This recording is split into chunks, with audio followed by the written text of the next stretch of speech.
मित्रों नमस्कार। मैं हूं सी मिश्रा और आप देख रहे हैं रुद्र आईएएस चैनल। ये एमपीपीएससी प्रीलिम्स 2023 के लिए करंट अफेयर्स का 4 एपिसोड है, जिसमें हम 10 क्वेश्चंस को डिस्कस करेंगे। ये क्वेश्चंस आपके लिए बहुत ही इम्पोर्टेंट होने वाले हैं, इसलिए पूरा वीडियो शुरू से लेकर अंत तक देखें। तो पहला प्रश्न है, स्वामित्व योजना का संबंध किससे है? ऑप्शन ए किसानों के ई संपत्ति कार्ड से, बी उद्योगपतियों के संपत्ति कार्ड से, सी जनजातियों के ई संपत्ति कार्ड से, डी शेड्यूल कास्ट के संपत्ति कार्ड से। तो उत्तर है ए किसानों के ई संपत्ति कार्ड से। प्रधानमंत्री स्वामित्व योजना यानी सर्वे ऑफ विलेज आबादी and mapping with improving technology in village area. इस योजना के तहत गांवों का सर्वेक्षण एवं ग्रामीण क्षेत्रों में अत्याधुनिक तकनीकी के साथ मानचित्रण किया जाता है। यह पंचायती राज मंत्रालय की एक पहल है।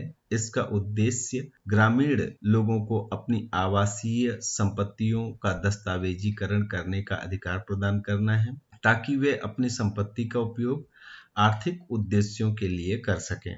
अगला क्वेश्चन है, निम्नलिखित में से किसे 2022 के यूनेस्को शांति पुरस्कार से सम्मानित किया गया? Option A Ram Kripal Singh, option B Angela Merkel, option C Scott Morrison, option D Ilham Aliyev. Answer है बी एंजेला मार्केल। पूर्व जर्मन चांसलर एंजेला मार्केल को शरणार्थियों की सहायता के उनके प्रयासों के लिए 2022 के यूनेस्को पीस अवार्ड से सम्मानित किया गया। वर्ष 1989 में शुरू किया गया ये अवार्ड ऐसे जीवित व्यक्तियों और सक्रिय सार्वजनिक या निजी निकायों या संस्थानों को सम्मानित करने के लिए दिया जाता है, जिन्होंने वैश्विक शांति में महत्वपूर्ण योगदान दिया है। अगला क्वेश्चन है, मध्य प्रदेश में कुल कितनी आर्द्रभूमियों यानी वेटलैंड्स को रामसर साइट का दर्जा दिया गया है? Option A 1, B 2, C 3, D 4। Answer है सी 3। 3 अगस्त 2022 को केंद्रीय वन, पर्यावरण एवं जलवायु परिवर्तन मंत्रालय द्वारा 5 राज्यों के 10 आर्द्रभूमियों को रामसर साइट का दर्जा दिया गया, जिसमें मध्य प्रदेश के इंदौर जिले का सिरपुर तालाब भी शामिल है। इसके साथ ही मध्य प्रदेश में अब 3 रामसर साइट हो गई। 26 जुलाई 22 को शिवपुरी जिले के माधव राष्ट्रीय उद्यान में स्थित सांख्य सागर झील को भी रामसर साइट का दर्जा मिला था, जबकि भोपाल की बड़ी झील, जिसे बड़ा तालाब या भोजताल के नाम से जाना जाता है, पहले से ही रामसर साइट घोषित है। नेक्स्ट क्वेश्चन है, निम्नलिखित में से किस वर्ष को संयुक्त राष्ट्र संघ द्वारा अंतरराष्ट्रीय मोटा अनाज वर्ष घोषित किया गया है? ऑप्शन है ए 2021, बी 2022, सी 2023 या डी 2024। आंसर है सी 2023। वर्ष 2023 यानी 2023 को संयुक्त राष्ट्र संघ द्वारा अंतरराष्ट्रीय मोटा अनाज वर्ष घोषित किया गया है। इसका उद्देश्य बदलती जलवायु परिस्थितियों में मोटे अनाज के पोषण और स्वास्थ्य लाभ और इसकी खेती के लिए उपयुक्तता के बारे में जागरूकता बढ़ाना है। मोटे अनाज में ज्वार, बाजरा, रागी, कंगनी, कुटकी, कोदो और सांवा इत्यादि को शामिल किया जाता है। नेक्स्ट क्वेश्चन, प्रधानमंत्री नरेंद्र मोदी द्वारा प्रतिपादित पंचामृत सिद्धांत किससे संबंधित है? ऑप्शन ए विदेश और नवीकरण ऊर्जा नीति, ऑप्शन बी रक्षा और व्यापार नीति, ऑप्शन सी व्यापार और आर्थिक नीति, ऑप्शन डी आर्थिक और नवीकरण ऊर्जा नीति। आंसर है ए प्रधानमंत्री नरेंद्र मोदी द्वारा प्रतिपादित पंचामृत सिद्धांत विदेश और नवीकरण ऊर्जा नीति से संबंधित है। पंचामृत में मुख्यतः सॉफ्ट पावर के तत्वों को सम्मिलित करते हुए पड़ोसी एवं एशिया केंद्रित विदेश नीति के दायरे से बाहर निकलकर विश्व केंद्रित करने का लक्ष्य दृष्टिगोचर होता है। इस नीति के तहत परस्पर सम्मान, संवाद एवं बातचीत द्वारा विवादों का निपटारा, परस्पर व्यापार एवं अन्य तरीकों से समृद्धि, तकनीकी एवं सूचना के आदान प्रदान से सबकी सुरक्षा तथा सभ्यता संस्कृति के तत्व द्वारा व्यक्ति से व्यक्ति का जुड़ाव के तरीकों से अंतरराष्ट्रीय संबंधों को मजबूत करने का लक्ष्य तय किया गया है। इसी प्रकार नवीकरण ऊर्जा पंचामृत नीति में 5 तत्वों को शामिल किया गया है, जिसमें से पहला तत्व है भारत 2030 तक अपनी गैर जीवाश्म यानी नॉन फॉसिल्स एनर्जी कैपेसिटी को 500 गीगावाट तक पहुंचाएगा। दूसरा, 2030 तक भारत अपनी 50% ऊर्जा आवश्यकताओं को नवीकरण ऊर्जा से पूरा करेगा। तीसरा तत्व है भारत अब से लेकर 2030 तक के कार्बन एमिशन में 1 बिलियन टन की कमी करेगा। चौथा तत्व है 2030 तक भारत अपनी अर्थव्यवस्था की कार्बन इंटेंसिटी को 45% से भी कम करेगा। और पांचवा तत्व है वर्ष 2070 तक Bharat net zero carbon emission का लक्ष्य हासिल कर लेगा। नेक्स्ट क्वेश्चन है, निम्नलिखित में से किन राष्ट्रों ने एक नया चतुर्भुज आर्थिक मंच शुरू करने का निर्णय लिया है? ऑप्शन है ए भारत, यूएसए, इजराइल और Australia. Option B Bharat, USA, Israel और UK. Option C Bharat, USA, Israel और रूस। Option D Bharat, USA, Israel और यूएई। आंसर है डी भारत, यूएसए, इजराइल और यूएई।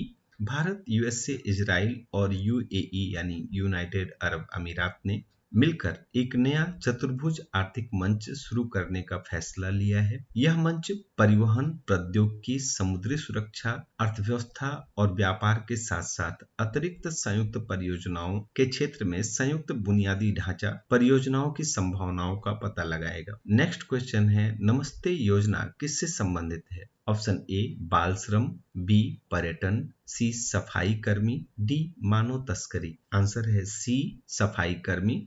नमस्ते योजना यानी national action for mechanised sanitation ecosystem, यह योजना सामाजिक न्याय और अधिकारिता मंत्रालय और आवास और शहरी मामलों के मंत्रालय की संयुक्त पहल है। नमस्ते योजना में सफाई कर्मियों की सुरक्षा और गरिमा की परिकल्पना की गई है। यह योजना 2022 से 2026 तक Atal mission for rejuvenation and urban transformation के तहत अधिसूचित 500 शहरों और टाउनशिप में लागू की जाएगी। नेक्स्ट क्वेश्चन है, हाल ही में चर्चा में रहा बुंदेलखंड एक्सप्रेसवे किस या किन राज्यों में बनाया जाना प्रस्तावित है? एक मध्य प्रदेश, 2 उत्तर प्रदेश, 3 छत्तीसगढ़। ऑप्शन है ए 1 और 2, बी केवल 1, सी केवल 2, डी 1, 2 और 3। आंसर है सी केवल 2।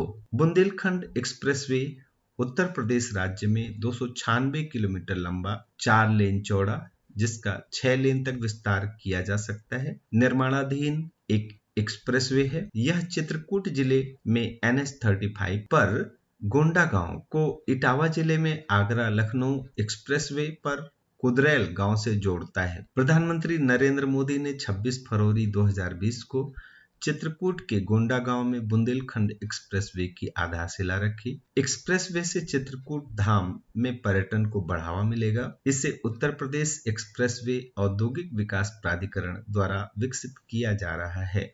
नेक्स्ट क्वेश्चन है, I too had a dream निम्नलिखित में से किसकी आत्मकथा है? Option A Mother Teresa, option B Kofi Annan, option C Verghese Kurien, option D P Sainath. Answer है सी वर्गीज कुरियन। देश के पहले रेल मंत्री जॉन मथाई के भतीजे वर्गीज कुरियन स्वतंत्र भारत के उन गिने चुने लोगों में से एक हैं जिन्होंने देश के आर्थिक विकास, कृषि, रोजगार, सहकारिता आंदोलन की मजबूती में अपना भूतपूर्व योगदान दिया।